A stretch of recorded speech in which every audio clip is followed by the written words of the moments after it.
Hi guys, here we are in week 10. So last week you read Act 3 of The Crucible.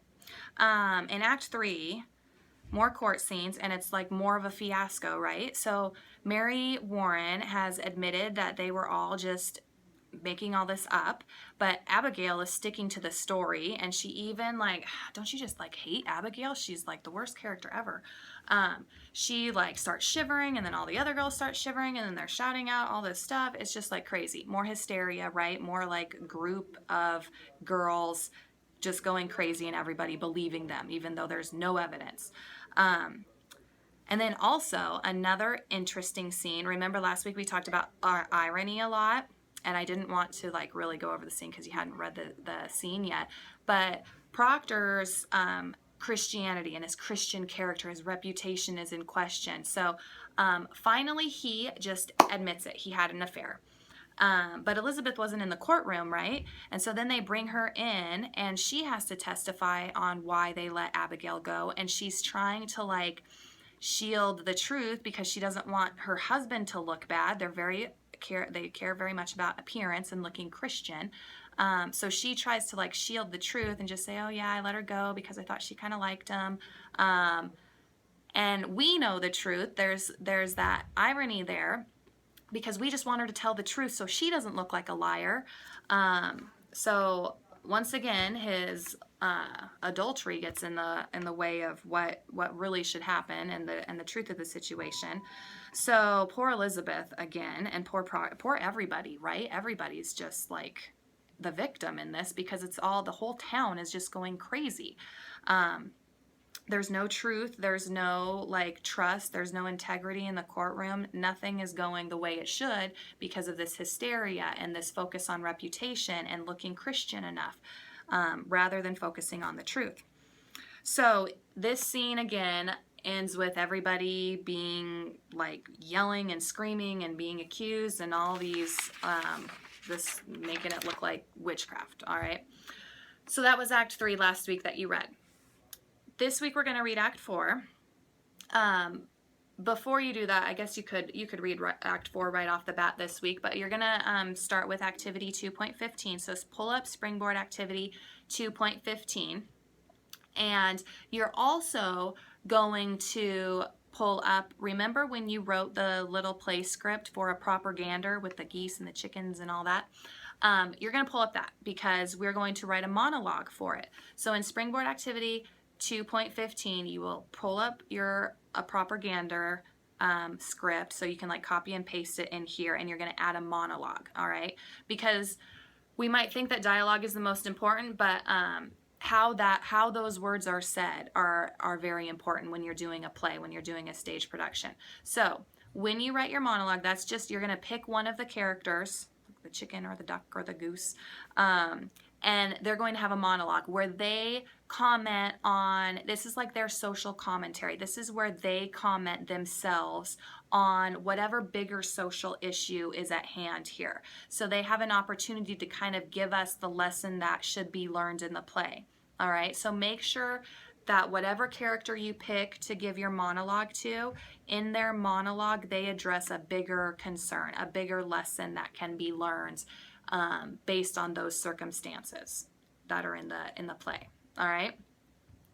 This should be about 3/4 of a page long. So it's just a monologue, a short monologue where they're commenting on what we can learn from the issues that are happening. All right.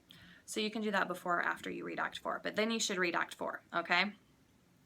So in Activity 2.16, after you've read Act 4 now, so you're done with the play, you've read the whole play, or maybe you've watched the whole play, you are going to compare some interpretations and arrive at some conclusions. All right, so I've got this all in the announcements and examples. There are a couple questions I want you to answer. So in the Springboard activity, it does talk about comparing scenes. We don't have access to those scenes in the online class. They didn't give us those links. So hopefully you've watched the play or on Netflix or on YouTube or seen some scenes. But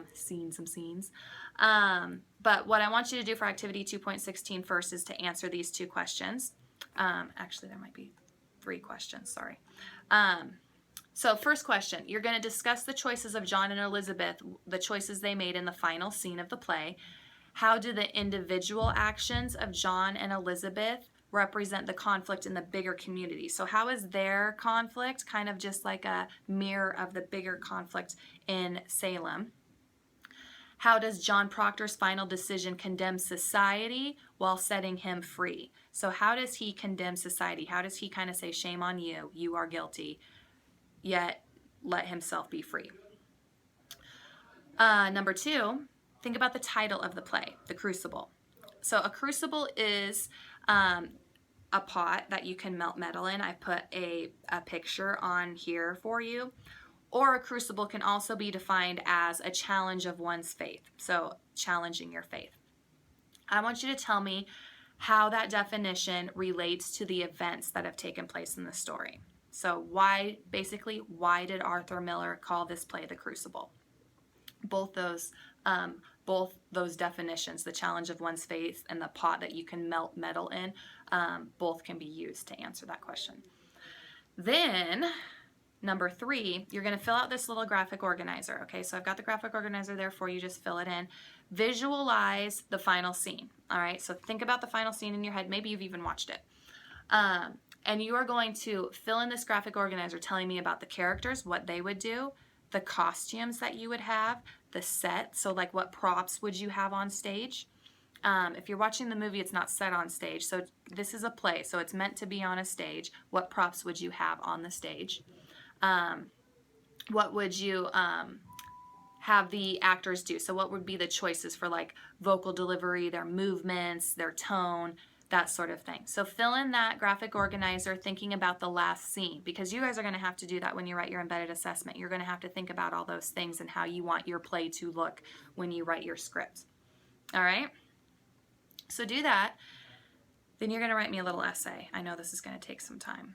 So if you need help, let me know, because I know people maybe don't like writing essays as much as I do, but you're going to write an essay. You have a lot of options for the prompt, though.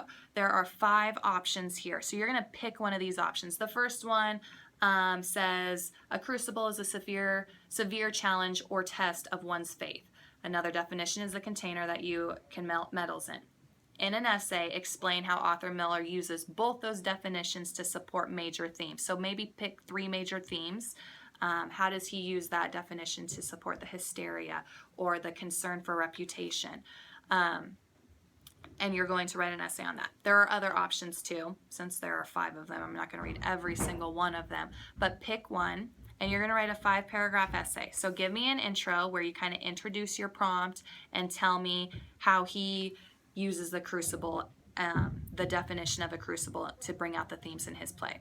Then in 3 body paragraphs, give me examples from the story where he does that. Examples from the play where he does that, I should say. And then in a conclusion paragraph, wrap it all up. All right?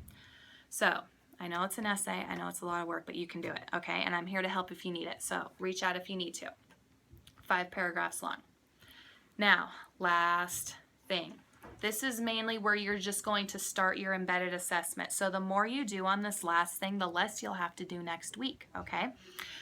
So as we talked about, your embedded assessment is you're going to write a play, or you're going to write a script with all the dialogue, the stage directions. You could throw a monologue in there. But be thinking about an issue. We've kind of already talked about it. Think about an issue that concerns you right now. What's an issue that concerns you and your friends right now? It could even, I think it would be easier for you guys if you, or you'd have more fun with it at least, if you pick something funny, like some crazy issue you have right now. Like maybe they aren't selling something at, here at U-High we have a DECA store. Maybe it is just a travesty because they are not selling such and such at the DECA store right now. And you can write a play about that, okay? So it doesn't have to be, here in the example, it has really like big ideas like global issues and the growing homeless population. If you want to pick a serious issue like that and write a play about it, go for it. You totally can. But I know for some of us who may not like writing as much, it might be more fun, and you might be able to complete this easier if you have fun and do something that's part of your life right now. All right? So you're going to start brainstorming some topics that you might have. You are going to think about 3 different potentials. So 3 different things you could possibly write a script on. You need to have something that has a contemporary social concern. So something that's a concern for you and your friends right now. Contemporary just means like right now, not like 10 years ago. And then the underlying universal concern. So what's an underlying concern that's bigger? Like how does this bigger? How is it more universal? How does it affect more people than just you and your group of friends? And then like you're going to create a parallel setting. So for example, let's do example B. So a contemporary social concern might be the growing homeless population. The universal concern is how it might be, how people might think it's their own fault. There's a large stigma attached to this group. That's like the bigger issue. And so if you're going to write a script for that, maybe you would set it, maybe the parallel setting could be during the Great Depression. So you're going to choose to talk about it during the Great Depression, or you're going to create a script with the character set in the Great Depression to talk about the homeless situation. All right. Another example here, environmental issues surrounding fuel is the contemporary social concern. So we have concerns about fuel use today. The underlying universal concern, so how this affects more people, is on a global level. There's global environmental issues. We need to all live on this planet for many years to come, right? And many generations to come. So if I'm going to talk about those concerns, my parallel setting, the setting I choose to set my script in, set my play in, I could do it during the invention of the automobile, when fuel use obviously would have skyrocketed, going from horses and carriages to using fuel for gas. All right. So think about your potential contemporary issues with social concerns, the universal concern in those, and then the setting you could set those in. So you're going to fill out, there's a graphic organizer where it has the examples for you, and then a graphic organizer that's blank where you're going to fill in your 3 potential topics for your script. All right? Then you're going to start writing your script. So this is just to get you going, because next week you're going to write the whole thing, and next week you'll have time to write the whole thing. But just kind of get it started. That way you don't feel so overwhelmed next week. So think about all those things. Think about the social issue that you want your whole script to be written for. You're writing this to present your social issue. You might have a character with a monologue that gives us some insight, or their lesson that they learned on the social issue. Think about the stage directions. Think about the props. Think about how you're going to have your characters say stuff. Think about the movement of the characters and all of that stuff, all right? Think about what characters you're going to have to begin with. So this is just the start of your embedded assessment. Next week, we're going to keep working on it. So the more you do now, the better. The more you do now, the easier your life will be next week, okay? I know that's a lot for this week. So biggest thing, as always, I'm always here to help, but also communicate with me. So if you're like, oh my goodness, this is so much, and I was already feeling kind of behind from last week, and I just don't know if I'm going to get it done, tell me, okay? So if you talk to me and tell me, we can work through this together. So make sure you're communicating with me. Make sure you're getting these assignments turned in, and if you can't get them turned in, let me know, okay? And we'll work through that together. All right? So I'll see you next week when we're doing our embedded assessment. Take care, guys.